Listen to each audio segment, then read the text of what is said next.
Well, good morning. Welcome to Daily Videos with me, Pastor Michelle. Today's Monday, November 2nd, and let's get started with the question. So the question is, what's the silliest thing thing I've convinced someone of? And honestly, I'm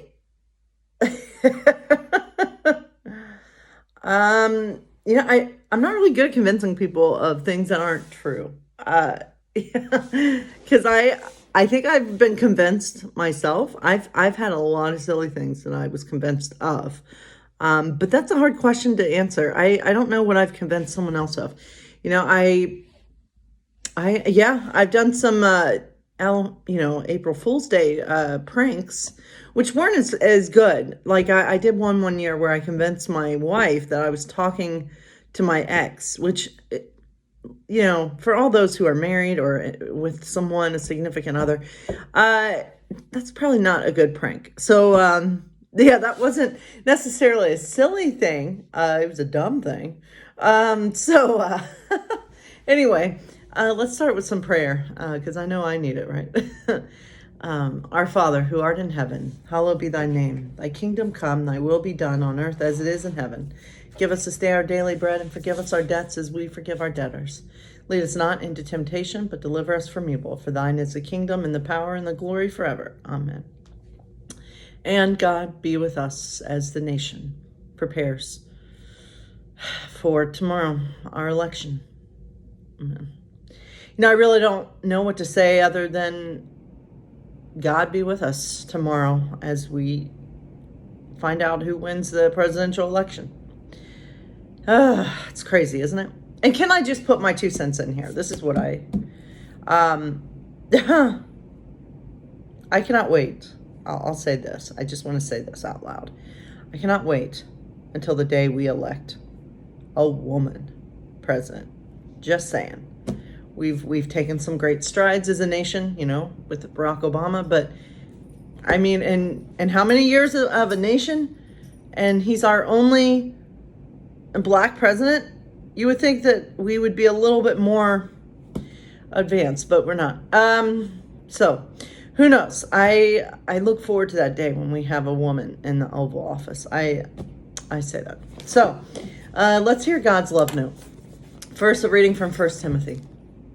But as for you, man of God, shun all this. Pursue righteousness, godliness, faith, love, endurance, gentleness. Fight the good fight of faith. Take hold of the eternal life to which you were called, for which you were made the good confession in the presence, in which you made the good confession in the presence of many witnesses. And God's love note. Beloved child, today I invite you to reflect on what it will look like for you to fight the good fight of faith. Then I want you to consider the weapons I'm giving you for this fight. Righteousness, godliness, faith, love, endurance, and gentleness. Which of those weapons do you need to hone? And how will you use them in this nonviolent fight I am inviting you to join? All right, all of us. I think that's a good thing. We're, fight on. As long as we have breath, let's continue to fight. So our question from the Bible about the Bible and other things. Why would stories about a father murdering his daughter, Judge 11, or handing his daughters over to a crowd to be raped and killed, Genesis 19, be included in the Bible? So let's hear what one of our writers says. These are 2 of the most horrific stories in the Bible, especially for women. I was talking with my friend Amy, who was in the process of being ordained as a Reformed Jewish rabbi, about the Banned Questions Project, and I asked her opinion on this one. She pointed out that many of these painful stories about women are in the context of family, and within families, people often hurt each other. Lot verbally offers his daughters to an angry mob of men outside his home. They ignore Lot's offer and try to break down the door to get to the 2 angels inside. No thanks to Lot, his daughters were spared. Jephthah vows that if God helps him win a battle, he will sacrifice to God whoever comes out of the doors of my house to meet me when I return victorious. He probably expected to see an animal first, not his only child. He keeps his vow, but he allows his daughter to spend 2 months in the mountains, bewailing her virginity with her friends. Who knows what that means? Without any children. She believes that she will not be remembered. Maybe that's the point. Stories like these need to be remembered. They stand alongside the stories of women who have been victims of violence down through the ages and even today, challenging us to make the world a better, safer place for women and girls. Parts of the Bible paint a picture of the world as God intends the world to be. Other parts describe the world as it is. We don't move any closer to the former by removing the latter. All right, so that's our question. So I would say, too, that life is made up of good and bad. And my God, how many times have I wished that I could just erase the bad and just focus and just only have good? That would be nice, right? But life is made up of all kinds of nastiness, and we can't erase the nastiness. It's part of our identity. The good, the bad, and the ugly. On This Is Us this past week, there was a great quote that I cannot get out of my mind. One of the characters talks about a quote that her dad told her when she was younger, and he said that tragedies are the cornerstone of our life. That's what our lives are built around, is cornerstone. They're like fence posts. And everything else that happens around these fence posts, they happen around the tragedies. She was talking to her husband, who was born in such a violent way. His mom supposedly died, and when she gave birth to him, and then he was left at a fire station, and so he was born in tragedy. And she pointed out all the things that he's been able to build around his fence posts. And we're defined by our tragedies. And I that's a really, and all of us, we're going through this hard time right now. And it's like, how are we going to come out of this? How are we going to come out of the quarantine? How are we going to come out of this pandemic? Are we going to come out better people than we were when we started? So yeah, it's tough to think about. Because I think about things that have defined me, and I know aside from the pandemic and all that, one of my tragedies was definitely my car accident. And I was able to walk away from that. Yeah, I don't know. A lot of my stuff that's happened in my life has come after that. So, excuse me a moment. We have a visitor. I feel like Mr. Rogers. Hold on a second. Let me see. You want to see who our visitor is? Oh my gosh. It's it's terrifying. Here we go. Oh, can you see it? Oh, mama. Oh, mama. That's a scary one. Oh, mama. All right, hold on a second. I'm going to try to get it off the wall. Didn't know that this was going to be part of my video today. I don't even know where that came from. But okay. Okay, sorry. That was my noise. You get to hear some of my quirkiness. That's my noise I make when I have to do something uncomfortable. So let's get into Catching Fire. All right. Evidently, Effie doesn't know that my Mockingjay pen is now a symbol used by the rebels, at least in 8. In the Capitol, the Mockingjay is still a fun reminder of an especially exciting Hunger Games. What else could it be?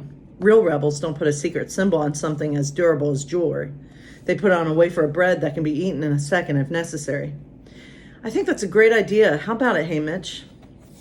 Yeah, whatever, says Hey Mitch. He's not drinking, but I can tell he'd like to be. Effie had them take her own wine away when she saw the effort he was making. But he's in a miserable state. If he were the tribute, he would have owed PETA nothing and could be as drunk as he liked. Now it's going to take all he's got to keep PETA alive in an arena full of his old friends, and he'll probably fail. Maybe we could get you a wig too, I say in attempt at lightness.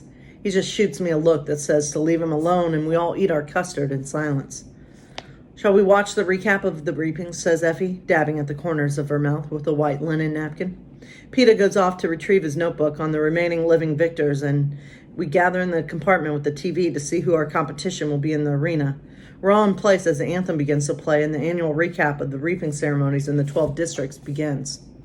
In the history of games, there have been 75 victors. 59 are still alive. I recognize many of their faces, either from seeing them as tributes or mentors at previous games, or from our recent viewing of the victors' tapes. Some are so old or wasted by illness, drugs, or drink that I can't place them. As one would expect, the pools of of career tributes from districts 1, 2, and 4 are the largest, but every district has managed to scrape up at least one female and one male victor. The reapings go by quickly. PETA studiously puts stars by the names of the chosen tributes in his notebook. Hey Mitch watches, his face devoid of emotion, as friends of his step up to take the stage. Effie makes hushed, distressed comments like, "Oh, not Cecilia," or, "Well, Schaff could never stay out of a fight," and sighs frequently.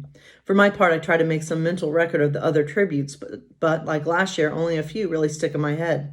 There's the classically beautiful brother and sister from 1 who were victors in consecutive years when I was little. Brutus, a volunteer from 2 who must be at least 40 and apparently can't wait to get back in the arena. Finnick, the handsome bronze-haired guy from 4 who was crowned 10 years ago at the age of 14. A hysterical young woman with flowing brown hair is called from 4, but she's quickly replaced by a volunteer, an 80-year-old woman who needs a cane to walk to the stage. Then there's Joanna Mason, the only living female victor from 7 who won a few years back by pretending she was a weakling. The woman from 8 who Effie calls Cecilia, who looks about 30, has to detach herself from the 3 kids who run up to cling to her. Schaff, a man from 11, who I know to be one of Hey Mitch's particular friends, is also in. I'm called, then Hey Mitch, and PETA volunteers. One of the announcers actually gets teary because it seems the odds will never be in our favor. We star-crossed lovers of 12, then she pulls herself together to say she bets that these will be the best games ever. Hey Mitch leaves the compartment without a word, and Effie, after making a few unconnected comments about this tribute or that, bids us good night. I just sit there watching PETA rip out pages of the victors who were not picked. Why don't you get some sleep? Because I can't handle the nightmares, not without you, I think. They are sure to be a dreadful night, but I can hardly ask PETA to come sleep with me. We've barely touched since that night Gail was whipped. What are you going to do? Just review my notes a while, get a clear picture of what we're up against, but I'll go over it with you in the morning. Go to bed, Katniss. So I go to bed, and sure enough, within a few hours, I awake from a nightmare where that old woman from 4 transforms into a large rodent and nods on my face. And gnaws on my face. I know I was screaming, but no one comes, not PETA, not even one of the Capitol attendants. I pull on a robe to try to calm the goose flesh crawling over my body. Staying in my compartment is impossible, so I decide to go find someone to make me tea or hot chocolate. Maybe Hey Mitch is still up. Surely he isn't asleep. I order warm milk, the most calming thing I can think of. Hearing voices from the TV room, I go in and find PETA. Beside him on the couch is a box Effie sent of tapes of the old Hunger Games. I recognize the episode in which Brutus became victor. PETA rises and flips off the tape when he sees me. Couldn't sleep? Not for long, I say. I pull the robe more securely around me as I remember the old woman transforming into the rodent. You want to talk about it? Sometimes I can help, but I just shake my head, feeling weak that people haven't even fought yet already haunt me. When PETA holds out his arms, I walk straight into them. It's the first time since they announced a quarter quell that he's offered me any sort of affection. He's been more like a very demanding trainer, always pushing, always insisting Hey Mitch and I run faster, eat more, know our enemy better. Lover? Forget about that. He abandoned any pretense of even being my friend. I wrap my arms tightly around his neck before he can order me to do push-ups or something. Instead, he pulls me in close and buries his face in my hair. Warmth radiates from the spot where his lips just touch my neck, slowly spreading through the rest of me. It feels so good, so impossibly good, that I know I will not be the first to let go.